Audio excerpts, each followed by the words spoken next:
Good afternoon. Thank you for joining us for today's MDICx webinar.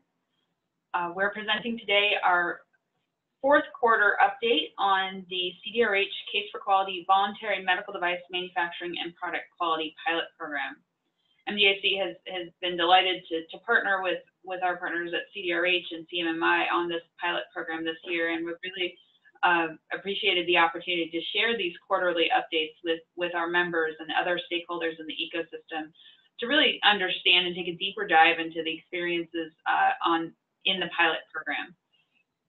With us today, we have Francisco Vicente from CDRH, Kim Kaplan from CMMI, George Zak from Two Harbors Consulting, and Rob Becker from Edwards Life Sciences.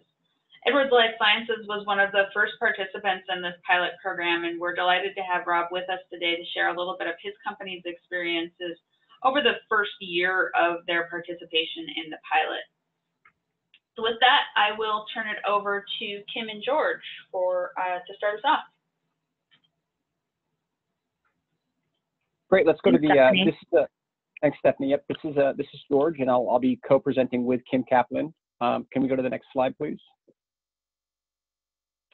So I see we have a pretty small audience today, and I'm not sure how many of you already have familiarity with this program, but I'll give a brief overview here. Later on in the presentation, Kim will point you to several other recordings and slides and resources that can give you a lot more information about the mechanics of this program. But the short of it is that as a part of the case for quality, what we're doing is we're performing CMMI appraisals to assess the organization's capability against particular practice areas in the CMMI framework. We do these appraisals annually. There are also follow-up conversations on a quarterly basis. We call those checkpoints. There's also the sharing of data related to product quality with the FDA. By way of an organization participating in these appraisals and the sharing of this information, the FDA provides some adjustments to regulation or regulatory benefits, as they've been described, which include the elimination of routine inspections and some of the risk-based inspections as well. We're also pretty active and Cisco will be giving some data later on regarding some of these benefits. There's also a benefit which streamlines the 30-day change notice process. And then there's other benefits that are pending with the work of some of our participants and the agency. The middle eye chart that you have here on this slide really is our overall workflow, which goes all the way from you applying as an organization, demonstrating that you have a strong compliance history, it being processed by the CMMI, the FDA approving you as an applicant, and then getting us from that enrollment into the appraisal process. The goal is that within 90 days of enrollment, we're actually executing the appraisal. Kim will give you some data here a little bit as to how we're tracking to that particular goal. And then that information is then shared back with the agency, as we described a little bit earlier. And then we're doing those checkpoints on a quarterly basis, and there's the annual appraisal. So that's it in a very long elevator speech. That's what we're doing. Appraisals as a new way to look at an organization outside of just their compliance, but actually looking at how they are addressing capabilities that would be impacting product quality. Next slide. Sorry, I just want to add that the reason why we're trying to look at organizations in a different way is to help shift the mindset of the industry from one of just compliance to one of continuous improvement. And the specific regulatory modifications that are being offered are intended to help reduce the disruption to organizations and help them to get more innovative changes to their products to market faster to help increase patient safety. Thanks, Kim. The next couple slides here are again just foundation type slides. There's often questions as to who's involved, what are the roles and responsibilities, and how are we providing oversight and or governance into this program. So I'm not going to read all of these, but we have a steering committee. We have obviously the agency involved. MDIC is also, as you're here in this particular session, they're also involved. We have our appraiser community, the people that are actually going out that are certified to perform these appraisals as a key stakeholder. Kim as a representative of the CMMI Institute's Program Management Office, and what they're expected to perform here, which is, well, there's a whole bunch of stuff related to the enrollment, the passing of the data back from the organization to the FDA, providing updates such as this, and then of course the participating device manufacturers. And as Stephanie mentioned at the top of the call, we'll be hearing from one of them that have actually gone through multiple appraisals via Rob Becker. So the point of this slide really is just to review for you that these are the key stakeholders that we've identified in this particular process, and what's expected from each of them. Next slide.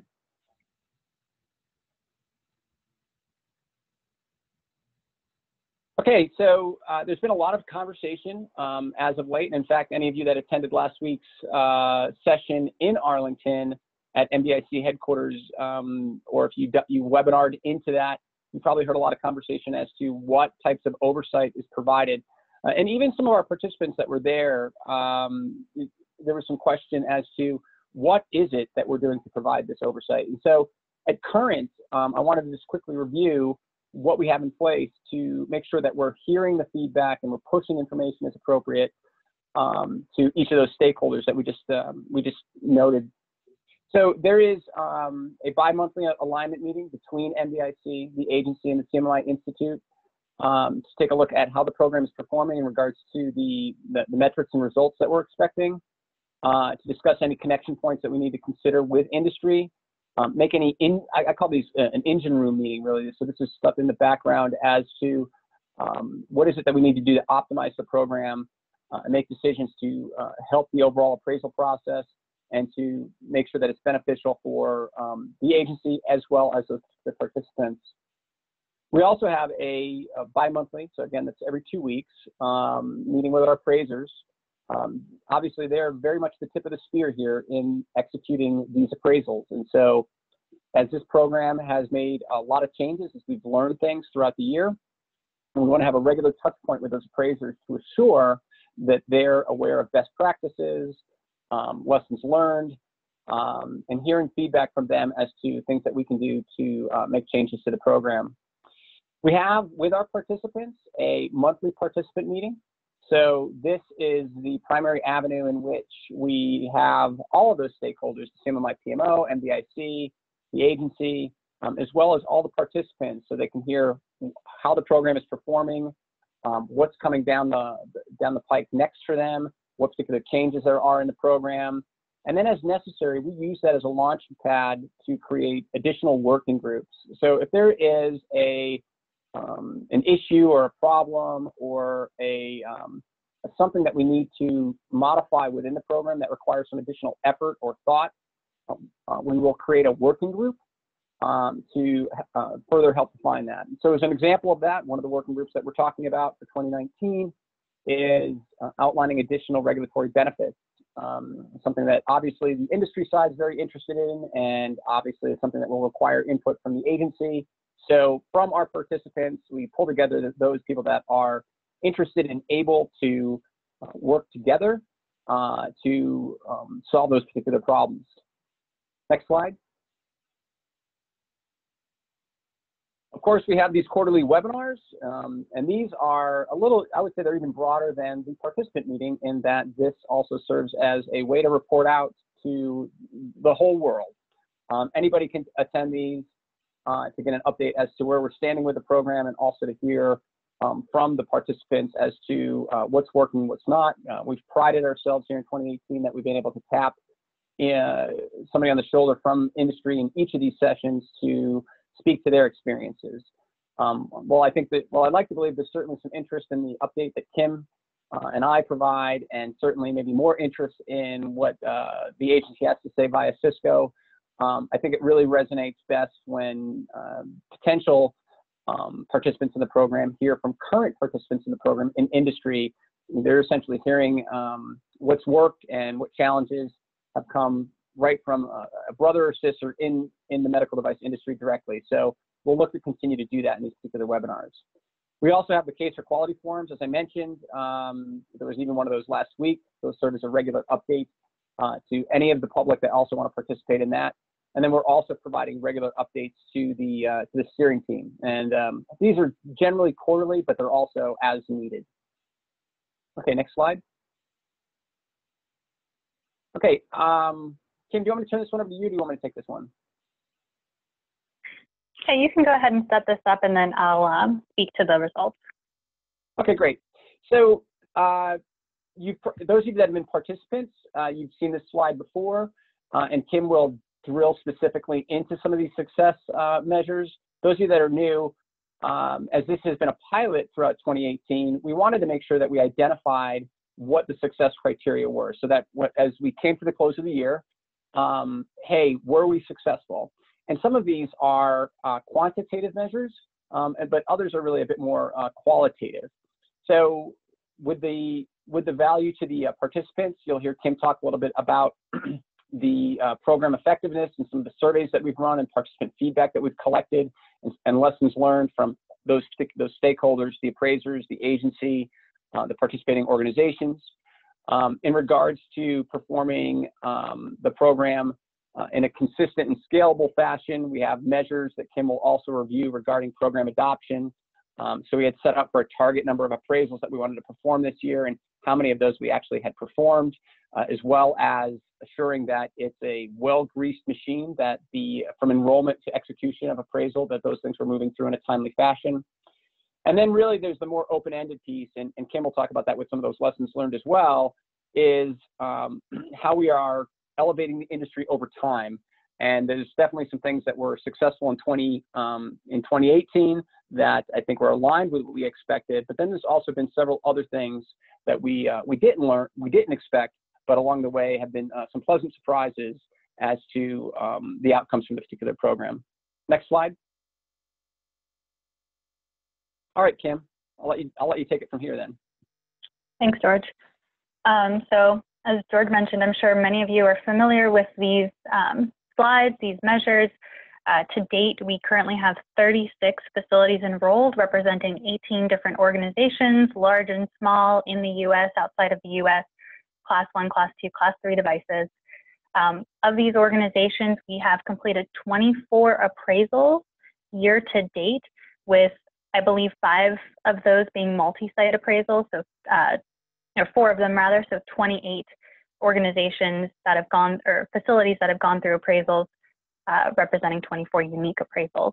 We have 5 more that are scheduled for the rest of the year, so that'll get us to 29 total appraisals for the year, representing 34 different facilities, reaching our goal of getting 30 participants through this process this year.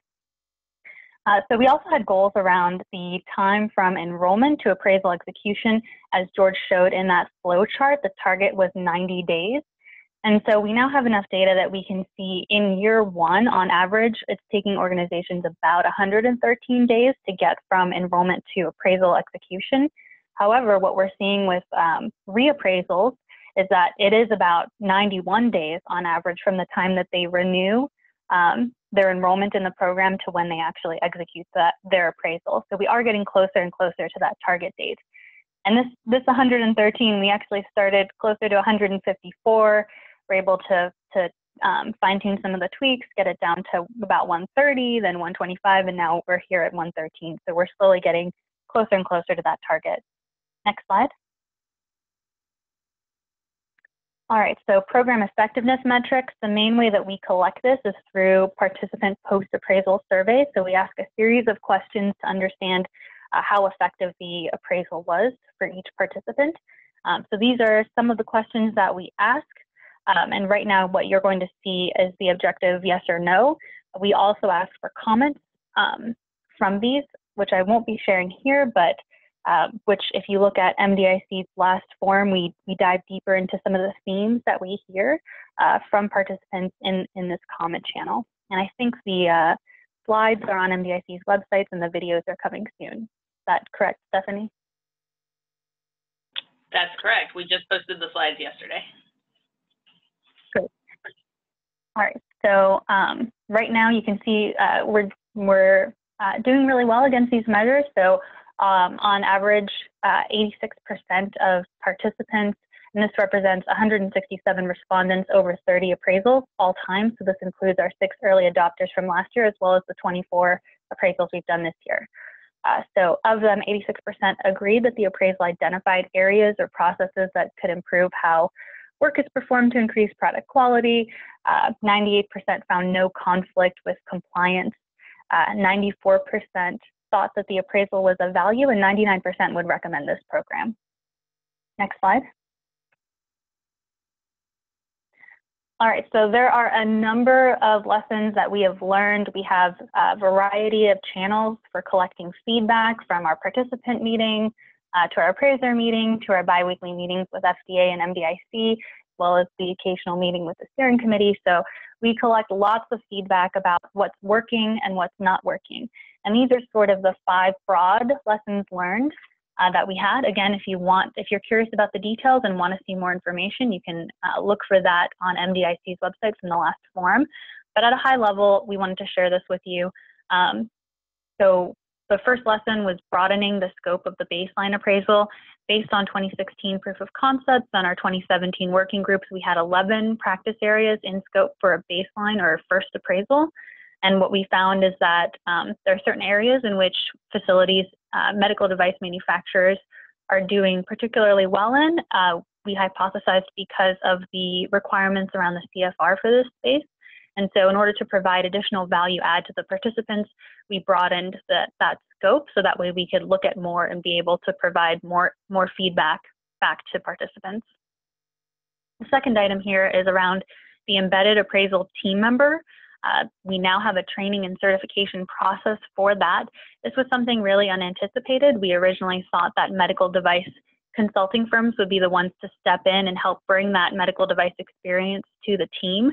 But what we found based on organizations seeking that additional training and information and the lack of consulting firms stepping up, that this was a nice way to blend the 2 needs there. So not only are our organizations able to have an internal resource that understands the model, understands the results, and are able to help drive continuous improvements based on those results, they're also able to reduce their costs by leveraging their team members on future appraisals. And this also helps the Institute increase our capacity to deliver appraisals by being able to redistribute our other resources to other sites. Third is the use of multi-site appraisals. We originally came in with the assumption that one facility, one appraisal, since the facility was the business unit that FDA categorized products by, and that modifications were being provided through.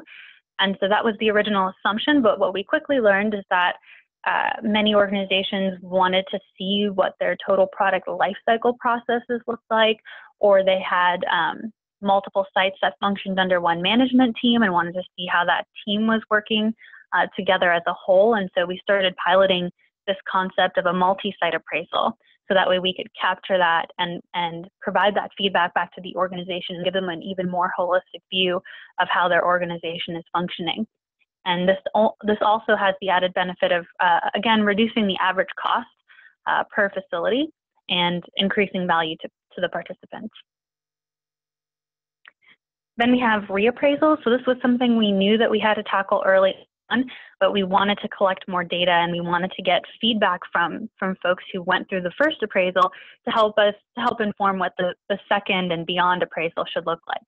And so we defined a set of core electives, or rather core practice areas that would be consistent across all appraisals, and then a set of elective practice areas that could be scoped in or out in order to best tailor the appraisal to meet the organization's needs. And we have a range scope, so that way it can be tailored a little bit smaller, a little bit larger, depending on the organization's needs, but overall not be too variable from what the initial time and cost estimate looked like. So this helps balance tailorability back to the organization with consistency and helps to minimize any additional costs. Lastly is the performance report of these major changes. So this is something that's gone through a number of iterations. throughout the year. Right now, we're at a point where we're using the CMMI Institute's performance report that's available now in the 2.0 version of the model. We've modified this based on our conversations with the analytics team, which is another initiative under the larger Case for Quality. So that way we can align with their quality domains. We are now looking at 4 of the 7 that they've identified for product quality. And we review these during the quarterly checkpoints with organizations and during their reappraisals. So we've worked to balance the way that we collect information from participants regarding their performance measures, so that way it's easy, it's not burdensome, there's some consistency to it, while also allowing organizations to discuss what they actually use and what's valuable to them rather than fitting into some other predetermined box. And it allows us to align with the analytics team and hopefully push the entire Case for Quality effort forward. Next slide. All right, so next step. 29 considerations. Again, I won't go into too much detail about this because we also reviewed it at the forum, but we did want to share that we're looking at things like how do we scale in 2019 as this pilot transitions into a full program, and that's looking at how do we increase the number of appraisers, embedded ATMs, participants, and even increase FDA's own internal capacity for gathering those change submissions. And I know Cisco will speak to that in a little bit. How do we expand things like the regulatory benefits that are available to participants, and even things like the use of the performance report? Can something like that help inform FDA or give them more confidence so that additional benefits could be considered, or could that information be used to reduce the scope of a reappraisal or even increase the time in between appraisals? These are ways that we're looking at expanding what we already have. Learning to adjust. So again, we have an idea now of how we might do multi-site appraisals and how we'll do reappraisals, but we're always learning and adjusting. So as we collect more information, we'll to make sure that we're fine-tuning those to be best for all stakeholders, and exploring. So looking at new things that we can look at, such as things like considering low to non-compliant organizations and how we might be able to help support them to get to a place where they meet the requirements for the program. I know other things we've heard from the forum, in fact, was how do we expand this to align with other FDA programs, or look at other agencies in the EU, for example. So we're definitely exploring how we might expand the program in those ways. Mitigating risks. So main risks are making sure that we avoid another compliance model. This is intended to be focused on continuous improvement, and we want to be careful about giving the impression that organizations have to adhere to the model or have to get a perfect score on everything. That's not the intention, so just continuing to reiterate that. How do we make sure this stays cost effective so that way folks can adopt it? How do we help organizations when they're struggling with their results, and how do we respond when there's potentially a compliance issue with a participant, such as a recall? So we are tackling these by looking at, one, these working groups. So we have a set of working groups that are going to be launching in January to help tackle some of the 2019 considerations. You can see them listed here, such as the regulatory benefits, program features, multi-sites, reappraisals, performance measures, and adding medical device context to the model so that way we can tailor it even further and start collecting even more specifically medical device best practices. Additionally, we're tackling the risks with this additional information, so keeping an open dialogue with all stakeholders so that way we can address any concerns or risks that come up as they happen, and we can all tackle them together. Sharing additional information will also provide visibility and transparency into the program and how it's functioning, which in turn will help other healthcare stakeholders to provide informed feedback back to us. That way we can consider all those perspectives. So Stephanie, if you could just quickly switch over to these websites. I wanted to share 3 resources with you. Actually, let me just check to see if the one is available. I think it should be.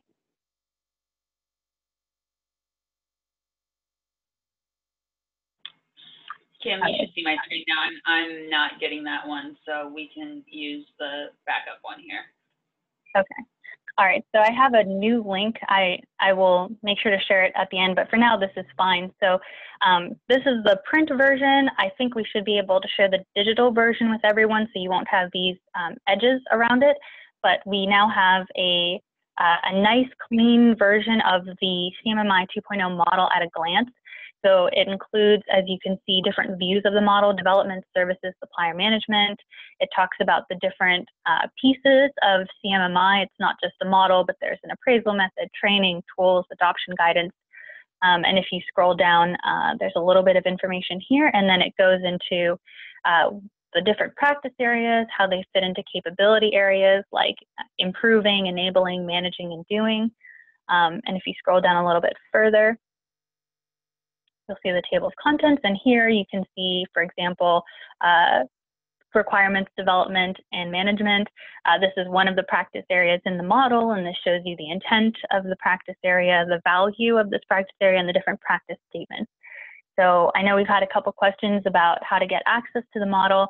We do have an online model viewer that goes into more detail than this, but this version and this view of the model is available to folks. So we just wanted to share this resource. Can you click over to the middle one there? Yes. So this is just an overview of the program. If you open this, I think you'll see a background about why this program came into being, how it's set up today, what regulatory modifications are offered in that overall program flow. So this is just another useful informational tool to be able to understand what the program is today. And then this last link, so we lost some of our FAQs with the transition to the new website, and at that point, some of them were outdated because we've been continuously iterating the program as we've learned. Answers to how things work have been constantly changing, but we're now sort of in a state where things are almost business as usual for some aspects. So based on questions that we received from the MDIC forum, how does this work and how does this happen? People who are involved in the program are familiar with this, but we wanted to start putting up some of those FAQs on our website now so that people who are not involved directly in the program can get this information as well. So I've added 3 for now, but if you were to click into one of them, you'd be able to see more information about any of these things, and we're hoping to continue to add more throughout the rest of 2018, so that for 2019 we'll have a more full set of FAQs here for everyone. Can we go back to the slides? All right, and then this last page is just a whole slew of resources starting from actually October of 2017, mostly chronologically in order that that these things were published. So we have different meetings and presentations that you can see, different webinars, a couple articles, a couple, I think podcasts are in here as well. So just a whole bunch of resources for anyone who's looking to get that deeper dive into understanding the details about this program. George, was there anything you wanted to add? No, thank you, Kim. All right, thank you. All right, I'll just turn things over to Cisco. Seller, I'm only going to go through this fairly quickly for, here's just a quick update of what we've got. Some things that were presented at the forum last week, but it's good to keep repeating, keep iterating, and for those who have not seen it and were not able to catch that forum, here's a good update. But we are taking some of these changes, and we're trying to really quantify now what the impact has been. So I'll give you a little bit more depth into some of the metrics we've had to date, what we're seeing in the change notice modification, and then some next steps. I really want to allow some time for questions and really more time for Rob to be able to speak to his experience afterwards. Go to the next slide. Okay, here's a detailed view of internally what we've got from our program metrics, right? Kim mentioned that there are 36 sites that are active right now. We had 40 enrolled, 18 companies, 36 active sites, 4 multi-site appraisals have been performed. Questions always come up on whether or not this is just for large companies or small companies. We've got 14% of them are FDA recognized small businesses. So they are, you know, really smaller organizations. Here is a list and makeup of the different types of participants right now. We've got everywhere from just single class 1 manufacturers to manufacturers who have all types of products at their sites. So this gives the breakdown of the number. Now, from our internal modifications, here's some of the highlights of what we've been able to get to date. We have gotten about 38 of these modified change notices that we were looking to streamline. 35 of them were reviewed in that 5 days or less. The average review time is 2.8 days, and the one that I really like to highlight is, you know, we had a, you know, really good experience in terms of lots of things aligning, and one of them was reviewed in about 13 hours. Not trying to set that as the baseline, but it is a good perspective to have on things. One of them was reviewed in 10 days, but it's also one of the ones that we piloted the idea of multiple changes in one submission, which is a very new concept for us. And it took a little bit more time to iron out that process. So it was one 10-day review with 7 changes in that one submission. 2 of them did get converted to a traditional 30-day for some of the complications I think we would expect it on our end, one of them being the drug component, which was something that we were aware of would be an issue, but we're trying to really fine-tune when that trigger happens. And then another one was, you know, just the site wasn't fully approved yet for the modification, so we had to turn it around and move from there. From an inspection standpoint, you know, we committed to waiving these routine inspections and some of the pre-approval inspections tied to it. We were able to waive 4.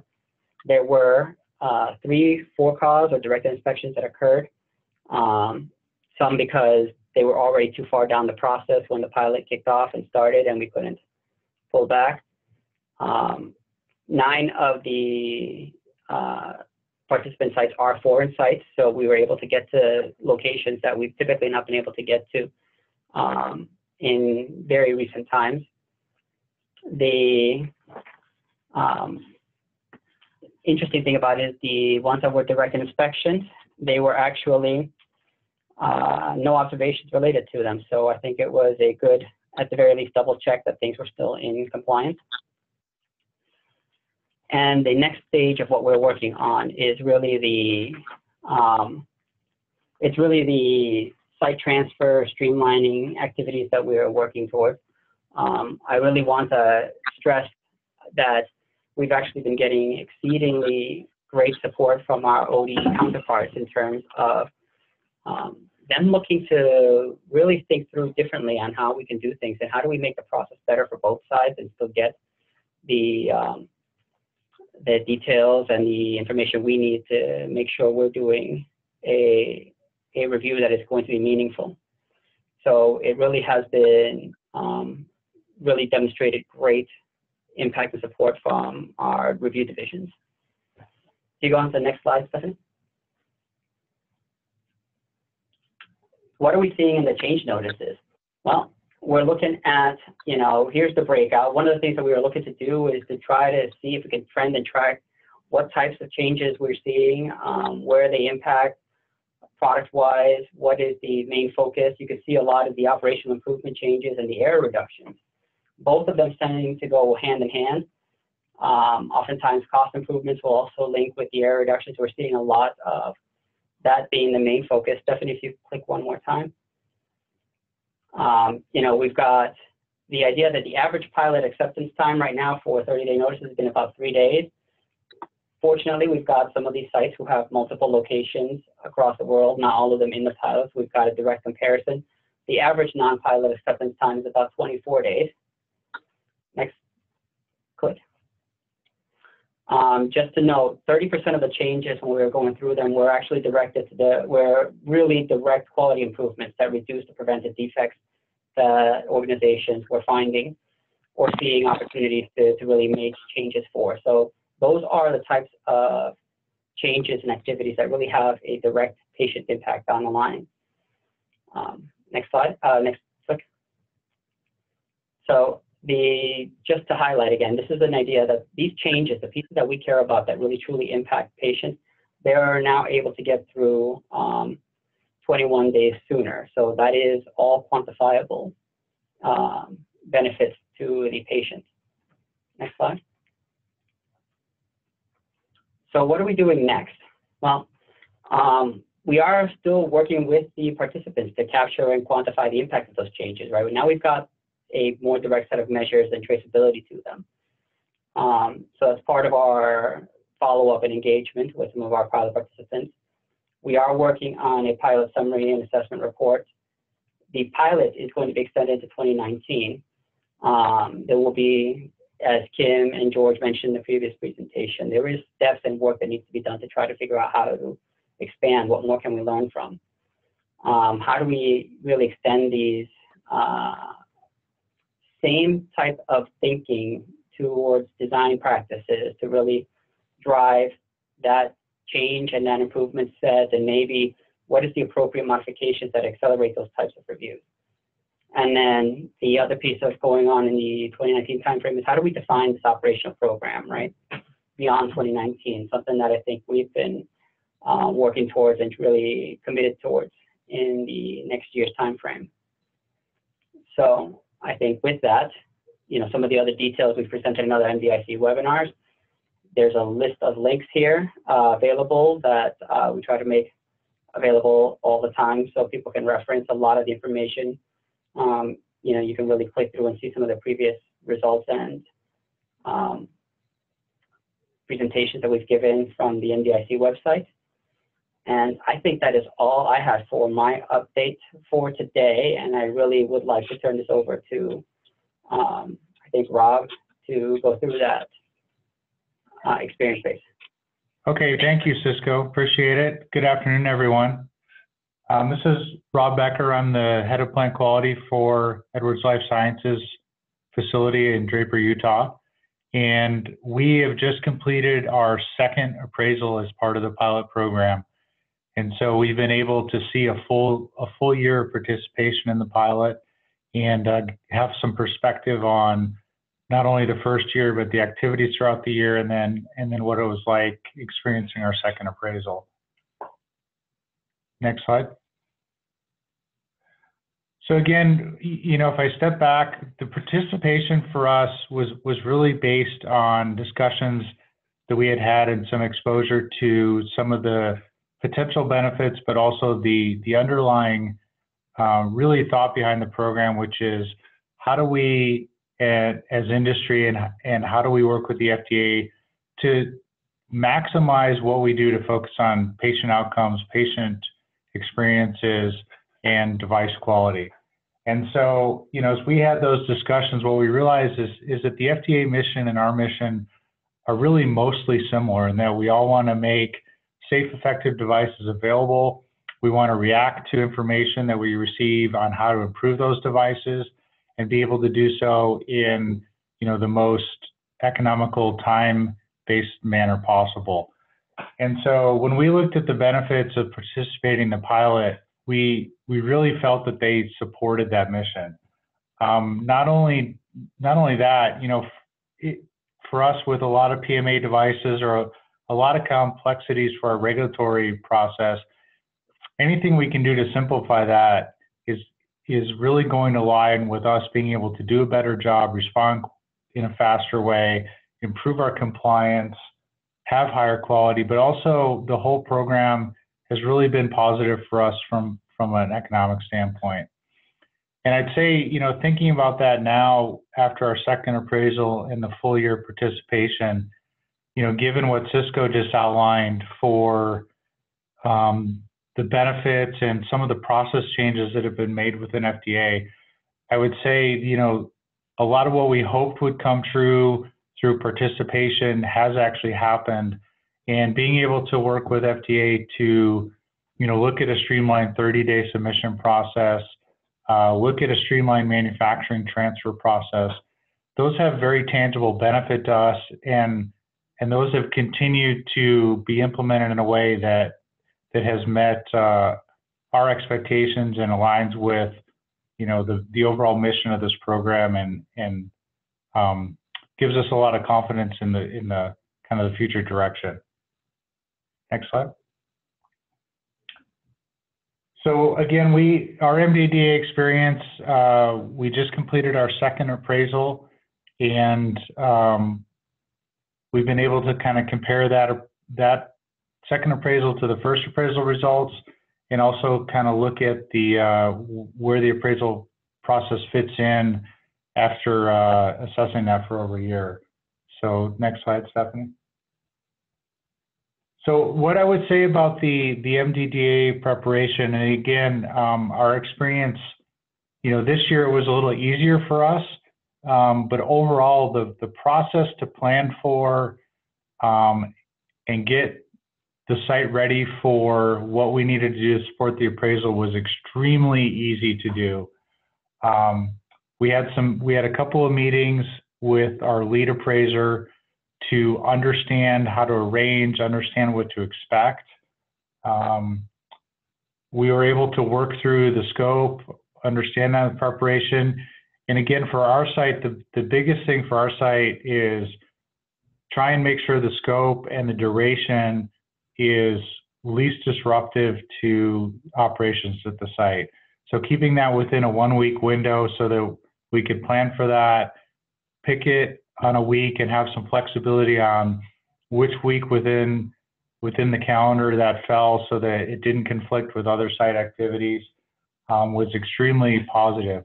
The other benefit, and this may sound certainly different from anybody who's used to a traditional compliance audit, is based on those meetings, we actually were able to identify the participants in each of the appraisal sessions. And so, we were able to pick the right cross-functional people and people at the right levels to cover a particular practice area and how it applied at our site.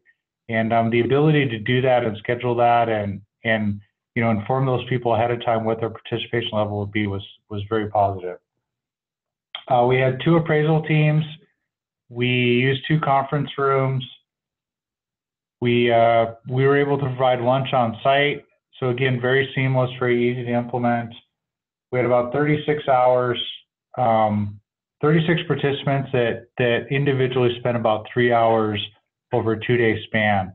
And so again, if you think about the impact to a site, that's trying to sustain just normal operations, that's very manageable, and was on the second appraisal, again, we saw the same thing. It was very easy for us to schedule, very easy for us to communicate with people and know what time to allot, and very transparent to the overall operations of the site. And then again, the biggest thing is there's no back room, there's no support. You're not diverting the attention of many of the key people and processes within the site while the activity is going on. Next slide, Stephanie. And this is just the overview, typically what the schedule looked like for the week. The thing that was nice is you can see the blue sessions are interview sessions where the participants from the site are sitting in with the appraisers and doing the intake. And then the red sessions are the validation sessions. So the second round of the appraisal process, which is to kind of go back over what was heard during the intake session, understand, how that aligned with or what gaps that identified with the model, and give that same team a chance to either supplement information or get a better idea of why something was being identified as an opportunity for improvement within the site. And then the other nice thing about the process is the appraiser team did a nice job of leaving themselves working time so that we could fit everything within the week. So The sessions are limited, but behind the scenes, the appraiser team is doing a tremendous amount of work to capture all the information to make sure that they agree on what was heard and align it with expectations within the model. So it's a very rigorous process, but it's also a very well-managed process. And we continue to see that same, or have that same opinion based on our second experience. Next slide, Stephanie. So as Kim mentioned during her presentation, we did make a couple changes year one to year two. Over on the left, the appraisal practice areas were the base content, or the base practice areas agreed with FDA as part of the pilot program. Two of those, technical solutions and product integration, we did go to level 3 this year during our appraisal. And then during this year's appraisal, we were also able to add one more area. And we chose organizational training for our site for a couple of reasons. It aligned with the fact that our site is primarily a manufacturing site, and training is a really important aspect of the site. But we're also growing, and we have a lot of new employees. And so organizational training also helped us get perspective on, how we're doing with some of those base processes for bringing in new employees and getting them aligned with systems, processes, and procedures. And so I would say that those were definitely positive. The technical solutions product integration definitely align well with compliance-oriented sites. And I think moving us to a level 3 this year just confirmed that as an industry, those are probably strengths. And as we look at future appraisals and the program going forward, I think it allows us to then concentrate on some of the areas where we definitely find there are areas to improve business practices. Next slide. And then this is just a comparison. Again, for us, we're a big site. We tend to have a lot of activity, a lot of documentation. So a typical CUSIP audit for us can tend to lead into a 2-week audit, just because of the number of records and the level of activity that we have. But with the appraisal, you can see the dedicated resources that we needed to support the activity. We're able to manage that essentially with one person who is just trying to coordinate conference rooms, schedules, make sure people are on time. So it's pretty flexible in terms of the role of the person that can do that. We were able to manage that within a week, which was important for us just to have a span of time that was manageable. We had significantly less personnel hours, certainly by quite a substantial amount. And again, that's a huge positive for us to be able to obviously sustain operations during the week, but also support this activity fully. And from a cost standpoint, and we've actually been able to lower our appraisal costs through the embedded appraisers. So actually this year was probably closer to $40,000 for us. So again, if you look at the total cost of the site, it's a positive outcome there. And so overall, the benefits are tremendous, and they are felt in many different ways within the organization. Next slide. So again, a lot of the positives, the structure and organization, we are very happy with. Just the overall having the process follow the expectations that were set in a methodical way. We see the benefit of having the 2 appraisers per practice area, making sure that we get good, solid, feedback and good, solid correlation to whether or not we are or are not, or partially or fully meeting elements of the practice areas. So work time, sensitivity to reporting structures, making sure that there weren't conflicts with the people we had in the room so people could talk open and freely. It's an active, open, engaging process, which I feel like we were better aligned to the second year than the first year. I think The first year we were still trying to understand how to approach it, how to engage with the appraisers. And I think the second year we were much more comfortable with our, our openness and our level of engagement, which is a big positive. Some of the areas, and this was easier for us the second year, but just for companies that are, thinking about entering the pilot phase is just make sure, you reach out to your legal team and with CMMI just to get the agreement set up, services agreement. I think many companies have experienced that that's a challenge, and it's a challenge for CMMI as well because every company has their own nuances to that and their own process, et cetera. So I would say just, work on that ahead of time so that doesn't hold anything up. Terminology is still a little bit different between the practice areas and what we're used to in a regulated environment. I think we're getting a little bit more uncomfortable with that. And I would say some of the comfortable with terminology, we benefit from having a couple of people from our site that went through the process to become embedded appraisers. And that's definitely helped us internally just, understand and align and orient ourselves from practice areas to, some of the procedures which inherently have a compliance or regulatory, aspect to them. We narrowed our interviews this year to 4 to 6 people per practice area. We were very careful to make sure we picked the right breadth within the site, but that definitely led to a little bit better conversations. Last year, the groups were a little bit bigger and it was a little harder to drill down and kind of get to the same level of detail and make sure everybody could participate equally. And then what we found is, for us, again, this is all, the appraisal process really focuses on your business practices and how you work as an organization. And so we didn't focus specifically on, some of the different areas and different devices that we manufactured. What we tried to look at is what is the practice area looking at and how does that apply to us as a site?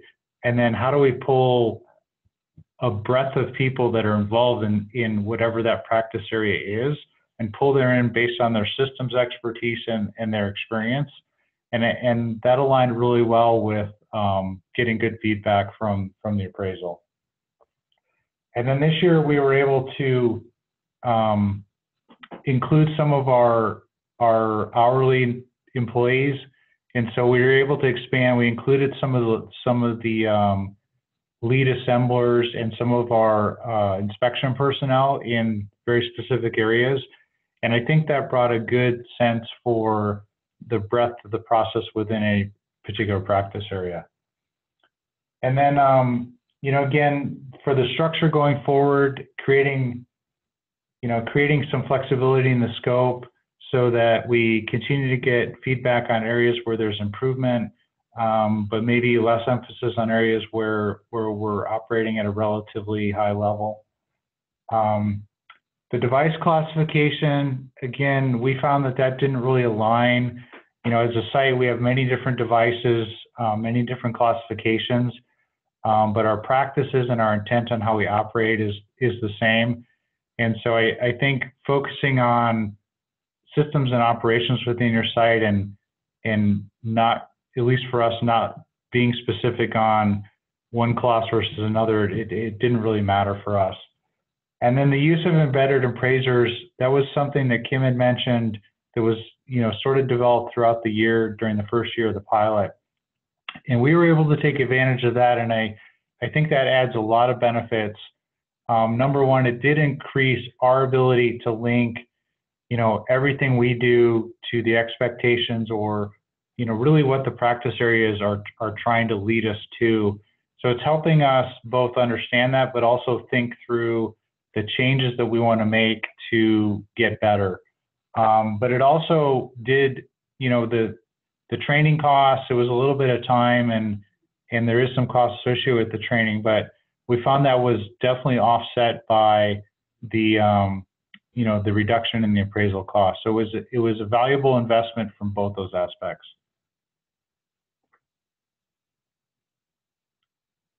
Okay, next slide, Stephanie. And then again, as we look at our site, there's four main areas, in terms of how we break down the site and us being as successful as we can be as a site. So obviously product and processes are things we have to know intimately. We have to understand how our products are used, what our devices are, the specifications related, and our processes associated with manufacturing high quality devices. Our quality system needs to be compliant, needs to be robust, and also needs to give us the feedback that we need on where our opportunities are for improvement. Site execution, what I would say is the biggest value we get out of the appraisal process compared to a traditional audit is the appraisal process really focuses on the site execution. So it's how are you operating as a business, as an organization, as an entity? And a lot of the things that get highlighted for us or have been highlighted as part of the appraisal process, I would really consider business practices or business processes as opposed to just pure quality or compliance.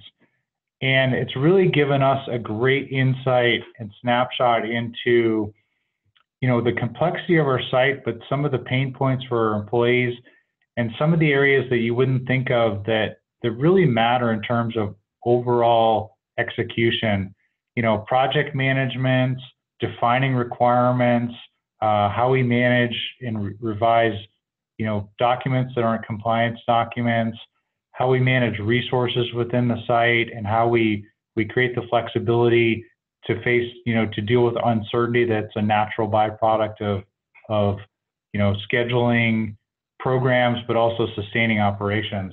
And those are the areas where we're getting the strongest feedback that we have opportunities to improve, and they make sense from the site just being able to execute better. And as a site, we have a lot of transfers. We bring in a lot of PMA devices that are fairly new in their life cycle. We also have, a lot of devices that we support that have a lot of change associated with them because we're learning, volumes growing, and we see things we want to improve. And the appraisal gives us the ability to streamline the process that we use for all those aspects, which in the long cycle helps us significantly. If we bring processes in, transfer them in, we do a better job with that, we're more robust up front, then those processes are easier to sustain long term, and we have a better ability to scale up and ramp. And so I think we're getting great feedback in the areas where we can get better, but also some of those intangible areas that definitely affect long-term compliance, quality, and the overall device safety and efficacy, but are less direct. And so it's been valuable from that aspect. And so the MDDA really gives us also a perspective on our people, especially with the employee survey that was done as part of it. And it's great to get independent feedback from critical people in your organization at multiple layers on where they see opportunities for improvement and what causes them, stress, or where they see that we're not as efficient, or where they see we can do better and how we can execute better. And so, it really gives us different feedback and independent feedback in areas that we don't necessarily get it. The MDSAP program and our participation in that and the yearly audits we get as part of that, to me, do a great job of giving us that compliance update and that touch point. And so this just gives us a different set of feedback that we find is valuable for the site. Next slide. And then lastly, this process is great for us because we're able to complete our appraisal right ahead of our 2019 planning sessions. So we can use this as input into what programs, what systems and processes we want to focus on for improvement for the next calendar year. It helps us make sure we balance out what improvements we make compared to the other obligations we have as a site. And then we can look at some of our site activities and go back to make sure they, especially with our knowledge on the practice areas with our embedded appraisers, are the activities that we've identified and is the scope of them really going to align well with the appraisal and the model to make sure that we're actually making systemic improvements. And I think the biggest thing that we've learned and the biggest difference of this is you really have to think, if you want to do this right, you have to think long term, which is you can't game the system year to year and dramatically improve your score on an appraisal. And we just reaffirmed that with our second appraisal, and it's just confirmed that is the appraisal gives you feedback that you really want to think long term about how do I operate better and what's the right way to approach this? And executing that, putting better systems, processes in place, but also having those become cultural to where your organization is actually reflective of those changes takes a lot longer than you can do, you know, with just a short, quick hit. And in a lot of ways, I think that's positive in that it forces us to think systemically. And if we think systemically over time, we'll see longer term results. And, you know, I think that's a positive for us versus, you know, again, many of us are familiar with a QSIT approach where, you know, if you have a 483, you have 30 days to figure out what you're going to do, respond. And, you know, you're constantly in this short-term thinking mode, and then you're stuck with that for a very long time. This really has allowed us the opposite, which is generic feedback, which we can really think long-term and think systemically and structurally in a way that makes sense for us. I think that's all I had, Stephanie. Great. Thanks, Rob. Well, we are right up against the end of the hour here. I want to thank our panelists for all of the great content, and I especially want to thank Rob for sharing his experience as a participant in the pilot. The one question I did have come in was how can you get involved? And I know we've posted a lot of different links. Kim and Cisco both posted really great lists of links, and I'll post these slides on the MDIC website in the coming days so that you can dig in. But one place that you can go is the link that's listed here on our website. That's mdic.org/cfq/enroll. And that will link you to the CMMI website and the enrollment page. So we'll give you that as a starting point for now, but we will certainly be posting the rest of those really terrific resources when we share the slides in the coming days. So thank you all for coming.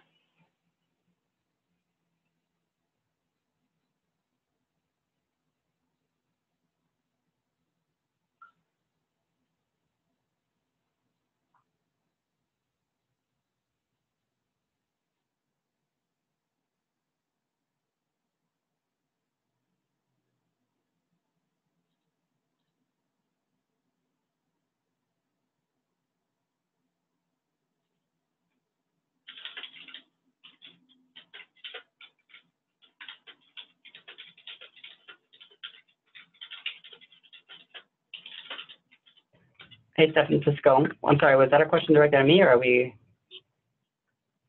I'm sorry? No, we ran out of time. So the only question I had was how to get involved, and I directed people to the website, and we'll post the slides so that they can get to all the other great resources that you and Kim shared on your slides. So thanks so much, Cisco. All right, bye.